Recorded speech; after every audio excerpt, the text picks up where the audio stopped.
Jody Agard. Oh my gosh, first of all, Happy New Year. We are officially in 2020, which sounds crazy because it just seems like it, I can't believe it's here. Let's just say that. I can't believe 2020 is already here. I can't believe the holidays are over.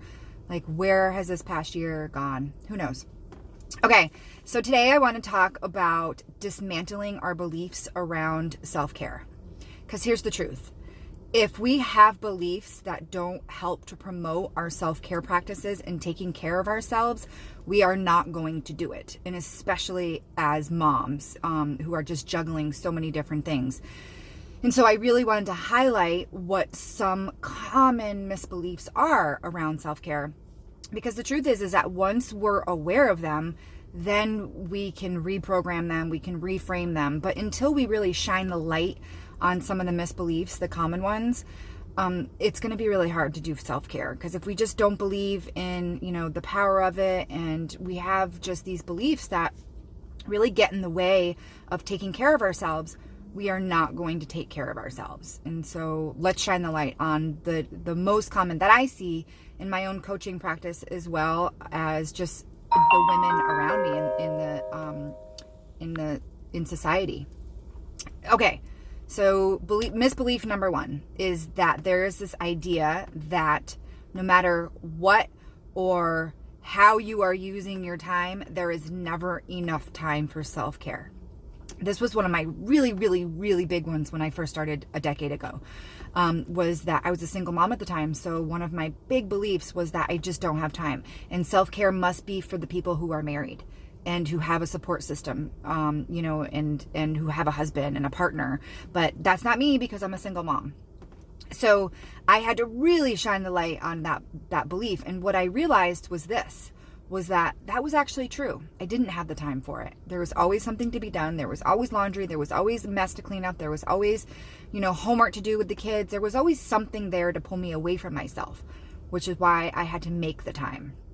So just shifting your language that from I don't have the time to I make the time, or I have to make the time. It's a game changer. And that's essentially what threw me onto my path when it came to my self-care practice, was realizing, oh, right, I'm never going to have time for it. I have to carve out the time for myself to take care of myself the same way I carve out to spend time with my kids. It's no different. So just changing your language from I don't have the time to I actually have to make the time. Because the truth is that making the time for yourself, that is an investment of your time.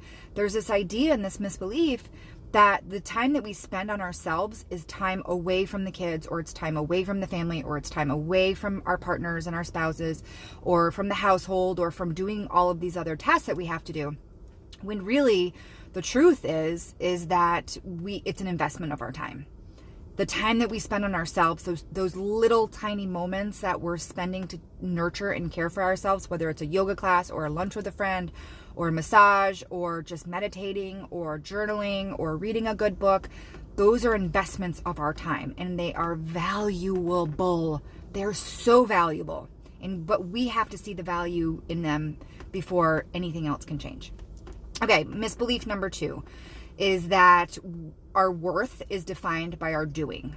This was a really, really, really big one for myself. And it still is continuing to be undone. But there is this idea that if we stop cleaning, if we stop chasing the kids, if we stop helicoptering our kids, if we stop cleaning up so meticulously, if we stop doing X, Y, and Z, then who are we? Right? Because there's this idea that laziness is bad. Laziness is not something that's condoned. It comes along with the territory that we're slackers, right? And so we don't want to be deemed as slackers or bad moms, God forbid, if we sit on the couch rather than fold a load of laundry just to watch a TV show or to read a good book, and we leave the dirty dishes. Oh my gosh, who will we be, right?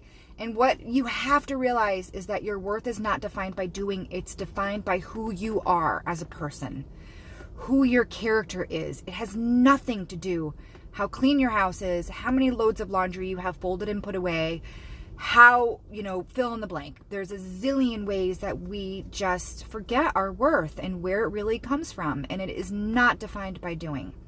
So let that misbelief go, because you are worthy and you are enough exactly the way that you are. And it is not defined by your doing and how much you do for the kids. It is defined by who you are as a person and your character. Just continue to repeat that to yourself.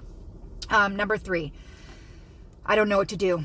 So I get the whole idea about self-care, but what do I do for self-care? And the reason why this belief is so big is because we make it complicated.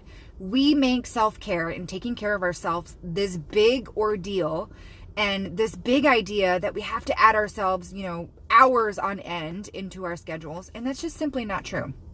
So there are tons of things that you could do for yourself to nurture your mind and your body and your soul and to really take care of yourself.